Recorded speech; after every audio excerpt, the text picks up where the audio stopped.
Shalom, selamat pagi saudaraku yang diberkati oleh Tuhan Yesus Kristus. Berjumpa lagi dalam program Bertumbuh dan Berbuah. Pagi ini sama-sama kita akan dikuatkan oleh kebenaran firman Tuhan.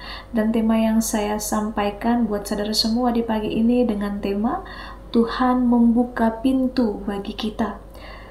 Saudaraku yang diberkati oleh Tuhan Yesus Kristus, jika Alkitab berbicara gereja bukan tentang organisasi ataupun gedungnya, melainkan orang-orang yang percaya kepada Tuhan Yesus Kristus. Kita pun adalah gereja. Dalam pasal-pasal awal dalam kitab Wahyu, ada pesan Tuhan melalui teguran atas dasar kasih atau cinta kepada gerejanya.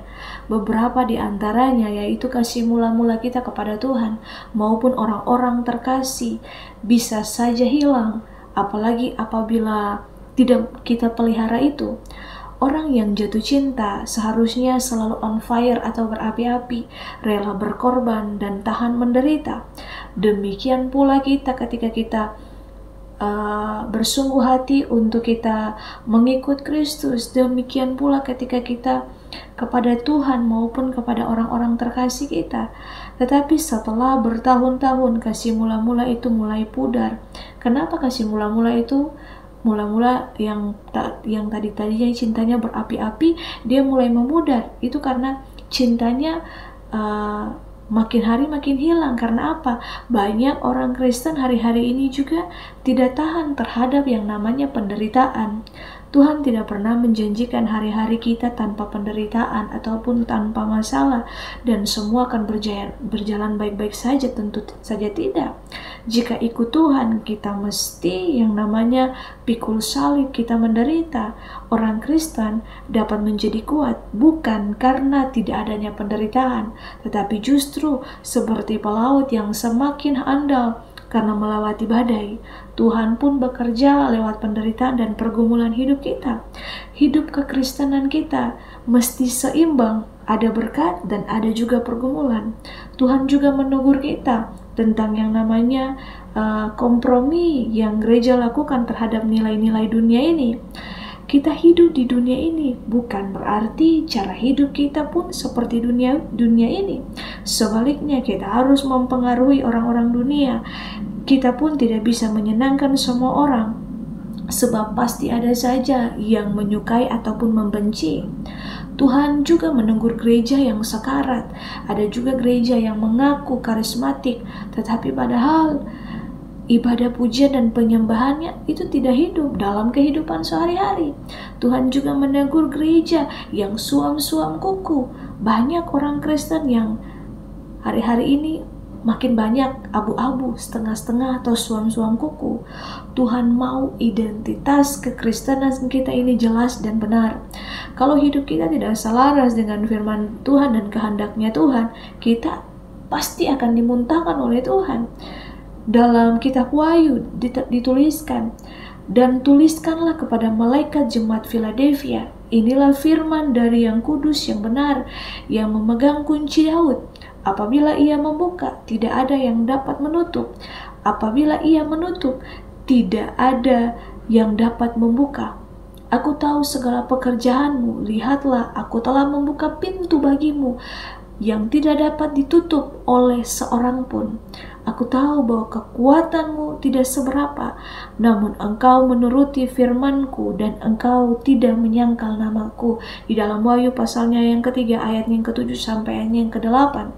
Nah, terkait dengan ayat ini, untuk tema yang saya bagikan buat saudara semua, Tuhan membukakan pintu bagi kita. Tuhan memuji jemaat Philadelphia, ia memegang kunci Daud, yaitu kunci untuk segala hal yang baik secara jasmani maupun rohani. Di tahun 2025 ini Tuhan akan membuka pintu-pintu bagi setiap kita. Pintu berarti akses untuk kita bisa melangkah masuk dalam dimensi yang baru, level yang baru, kesempatan yang lebih tinggi. Tuhan tidak mau kita hidup biasa-biasa saja. Dia tidak mau anak-anaknya hidup di dalam cara hidup yang lama, tapi Dia mau kita hidup di dalam dimensi yang baru. Dia mau kita mengalami peningkatan secara iman dan kita mengalami kesempatan yang lebih tinggi. Tuhan mau kita hidup di dalam terobosan-terobosan. Dia mau membukakan pintu bagi setiap kita, dan tidak ada siapapun atau apapun yang sanggup menutupnya, menutup pintu ketika Tuhan membukanya. Kalau Tuhan sudah membuka pintu, tidak ada satupun yang dapat menutupnya. Ketika Tuhan menutup pintu pun, tidak ada yang bisa membukanya.